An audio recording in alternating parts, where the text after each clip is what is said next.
അസ്സലാമു അലൈക്കും. നമ്മളെ കുളത്തിൻ്റെ 3D റെഡി ആയിട്ടുണ്ട് കേട്ടോ. ഇത് ഞാനൊന്ന് പറഞ്ഞുതരാം.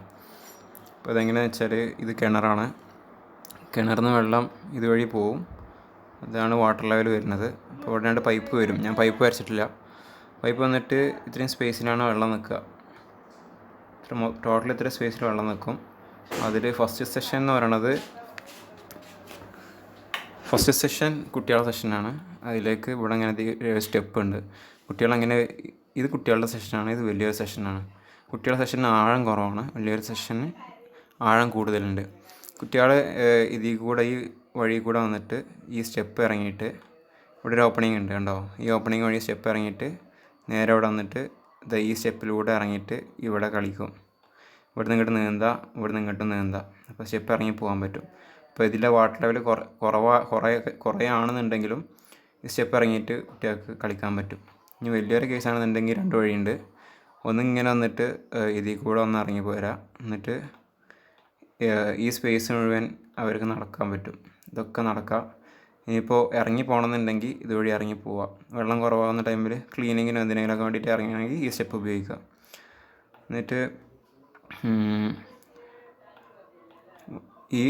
ഇത് വാട്ടർ ലെവലിൻ്റെ സെയിം ഹൈറ്റിലാണ്, സെയിം ലെവലിലാണ് ഈ സ്പേസ് വരുന്നത്. ഇതിൽ കൂടെ അങ്ങനെ നടക്കാൻ പറ്റും. എന്നിട്ട് ഇവിടെ ഒരു സ്പേസ് കൊടുത്തിട്ടുണ്ട്. ഞാൻ വെറുതെ കൊടുത്തതാണ്. ഒന്ന് റിലാക്സ് ചെയ്യണമെന്നുണ്ടെങ്കിൽ ഈ സ്പേസ് ഉപയോഗിക്കുക. പിന്നെ നമുക്ക് ഡൈവ് ചെയ്യണമെന്നുണ്ടെങ്കിൽ, വലിയ ആൾക്കാർക്ക് ഡൈവ് ചെയ്യണമെന്നുണ്ടെങ്കിൽ ഇവിടുന്ന് ഡൈവ് ചെയ്യുക.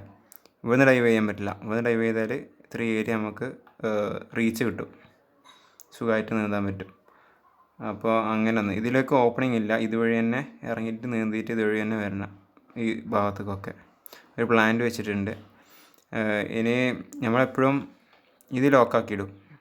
ഇവിടെ ഒരു വാതിൽ വെച്ചിട്ട് ലോക്കാക്കിയിടും. ഇതെപ്പോഴും ഓപ്പൺ ആയിരിക്കും കുട്ടികൾക്കുള്ളത്. കുട്ടികൾക്കുള്ള ഓപ്പൺ ആയിരിക്കും. ഓപ്പൺ ആയതുകൊണ്ട് തന്നെ ഈസി ആയിട്ട് കുട്ടികൾക്ക് എപ്പോഴും വരാം. പക്ഷേ ഇതിനുള്ളിലേക്ക് ഒരിക്കലും കയറാൻ കഴിയില്ല. പിന്നെ ഇതിന് നടുവ് കൂടെ ഇവിടെ ഒരു പടവ് വരുന്നുണ്ട്. ഈ പടവ് വെള്ളത്തിൻ്റെ അടിയിലാണ് ഇതിൻ്റെ ടോപ്പ് ലെവൽ വരിക. വെള്ളത്തിൻ്റെ അടിയിൽ ടോപ്പ് ലെവൽ വന്നാൽ അതിൻ്റെ മേലെ നിന്നാണ് ഹാൻഡ് റെയിൽ വരുന്നത്. അപ്പോൾ കുട്ടികൾക്ക് ഒരിക്കലും ഇത് മറികടന്നാണ്ട് പോകാൻ കഴിയില്ല. പിന്നെ വെള്ളത്തിൽ ഇരിക്കണം എന്നുള്ളവർക്ക് ഈ വെള്ളത്തിൽ ഈ മതിൽക്കെട്ടിൻ്റെ മേലെ ഇരിക്കാൻ പറ്റും. വലിയവർക്കാണെന്നുണ്ടെങ്കിൽ വെള്ളത്തിൽ ഇരിക്കണം എന്നുണ്ടെങ്കിൽ ഈ മതിൽക്കെട്ടിൻ്റെ മേലെ ഇവിടെ ഇരിക്കാൻ പറ്റും. പിന്നെ ഇത്രയേ ഉള്ളൂ. പിന്നെ ഇവിടെ ഒരു സ്റ്റെപ്പ് ഉണ്ട്. ഇവിടെ നിന്ന് കണ്ട് ഇവിടുന്ന് ഡൈവ് ചെയ്യാൻ പറ്റും. ഡൈവ് ചെയ്യുമ്പോൾ ശ്രദ്ധിക്കണം, ഇവിടുന്ന് ഡൈവ് ചെയ്യാതെ ഇവിടുന്ന് ഡൈവ് ചെയ്താൽ ഇങ്ങോട്ട് നീന്തി വരാൻ പറ്റും. ബാക്കിയെല്ലാം നമുക്കറിയുന്നത് തന്നെ. പിന്നെ ഇവിടെ ഒരു ഹൈറ്റ് കൊടുത്തിട്ടുണ്ട് വരു ചാടാതിരിക്കാൻ വേണ്ടിയിട്ട്. വരുമെല്ലാം ഇതിൽ കൂടെ കളക്ട് ചെയ്ത് ഇങ്ങനെ പോയി ഈ ഗ്യാപ്പിലൂടെ നമുക്ക് ഈ ചാലിലേക്ക് വിടണം. ഇവിടെ ചാലുണ്ട്, ഈ ചാലിലേക്ക് വിടണം. അതുപോലെ മറ്റേ സൈഡിൽ നിന്നും ഇതിൽ കൂടെ വരുമൊക്കെ വന്ന് ഈ ഒരു ഗ്യാപ്പിൽ കൂടെ പോയി അപ്പുറത്തെ തൊടുവിലെ ചാലിലേക്ക് പോകും. അതാണ് നമ്മുടെ പ്ലാൻ. ഈ പ്ലാനിൽ ഇനി എന്തെങ്കിലും മാറ്റം വരുത്തേണ്ടതുണ്ടോ? ഇത് ഞാൻ ഇങ്ങനെ ഡിസൈൻ ചെയ്ത് കംപ്ലീറ്റ് ചെയ്യണമെന്നല്ല പറഞ്ഞത്. ഇത് മനസ്സിൽ വെച്ചിട്ട് നമ്മൾ തുടങ്ങാം. നമ്മൾ ബേസിക്കായിട്ട് കെട്ടുമ്പോൾ ഈ അളവൊക്കെ വെച്ചിട്ട് കറക്റ്റായിട്ട് കെട്ടി വരിക. ഇവിടെ ഈ ഹൈറ്റിൽ നിർത്തുക, അവിടെ മൊത്തം ഈ ഹൈറ്റിൽ പൊന്തിക്കുക. അതേപോലെ ഇവിടെ കെട്ടുമ്പോൾ ഇതും കൂടി കെട്ടി വരിക. അപ്പോൾ തുടങ്ങുമ്പോൾ ഇത് മൈൻഡിൽ വെച്ചിട്ട് തുടങ്ങാം. ഇതിലേക്ക് ഒരിക്കലും എത്തിയില്ലെങ്കിലും കുഴപ്പമില്ല ഈ ഡിസൈനിലേക്ക്. പക്ഷേ കെട്ടുമ്പോൾ ഈ രീതിയിൽ കെട്ടി വരിക. എന്നിട്ട് അവസാനം നമുക്ക് ഫിനിഷിങ്ങിലേക്ക് എന്നാണ് എത്തുന്നത് അന്ന് ഈ ഫിനിഷിങ്ങിലേക്ക് എത്തിക്കാൻ നോക്കാം. അപ്പോൾ നമുക്കൊരു വിഷനുണ്ട്.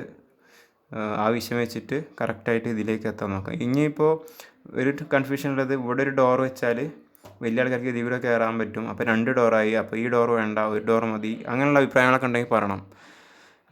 അങ്ങനെ എന്തെങ്കിലും ഡീറ്റെയിൽസ് ഇതിലുണ്ടെന്നുണ്ടെങ്കിൽ പെർഫെക്റ്റായിട്ട് നമുക്ക് ചെയ്യാവുന്നേ ഉള്ളൂ. ഇനി ഇതിൽ എന്തെങ്കിലും അഭിപ്രായം ഉണ്ടെങ്കിൽ പറയാം എല്ലാവരും കേട്ടോ. ഇതാണ് ഒരു ഐസോമെട്രിക് വ്യൂ വരുന്നത് എങ്ങനെയാണ്. ഓക്കെ, എന്നായിക്കോട്ടെ.